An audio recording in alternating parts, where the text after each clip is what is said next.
ملکہ ترنم نور جہاں کا شمار پاکستان کی سب سے عظیم گائیکاہ میں ہوتا ہے۔ ان کا اصل نام نور محمد خان تھا اور ان کا پیدائش 21 ستمبر 1926 کو لاہور پاکستان میں ہوا۔ ان کا تعلق ایک پنجابی خاندان سے تھا۔ وہ ایک گانے والی خاندان سے تعلق رکھتی تھیں اور بچپن ہی سے موسیقی میں دلچسپی رکھتی تھیں۔ ابتدائی زندگی اور کیریئر: نور جہاں نے بچپن میں ہی گانا شروع کیا اور 1935 میں 9 سال کی عمر میں پہلی مرتبہ ریڈیو پاکستان سے گانے کی شروعات کی۔ ان کی آواز میں ایک خاص سوز اور جذباتی گہرائی تھی جو ان کی گائی ہوئی ہر دھن میں نمایاں تھی۔ وہ اپنے کیریئر کے دوران کئی زبانوں میں گانے گائیں جن میں اردو، پنجابی، ہندی اور دیگر زبانیں شامل تھیں۔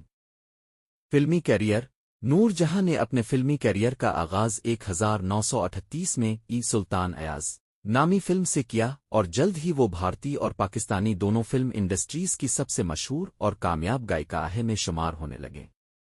ان کا گایا ہوا گانا او آئے میر بڑیے مائی آئے میر بڑیے مائی بہت مشہور ہوا۔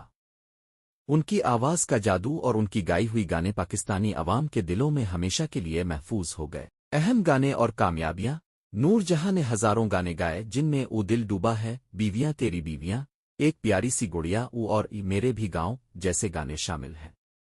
ان کے گائے ہوئے گانے آج بھی پاکستانی موسیقی کا ایک قیمتی حصہ ہے۔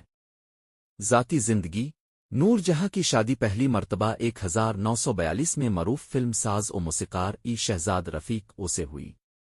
بعد ازاں ان کی شادی رفیع انور سے بھی ہوئی۔ ان کے خاندان میں ان کے 2 بچے تھے جن میں سے ایک بیٹا تھا۔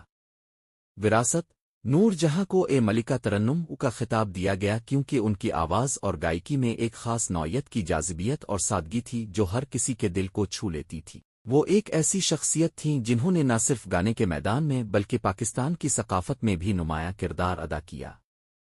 ان کا انتقال 30 دسمبر 2000 کو کراچی میں ہوا، لیکن ان کی آواز اور گانے آج بھی لوگوں کے دلوں میں زندہ ہیں۔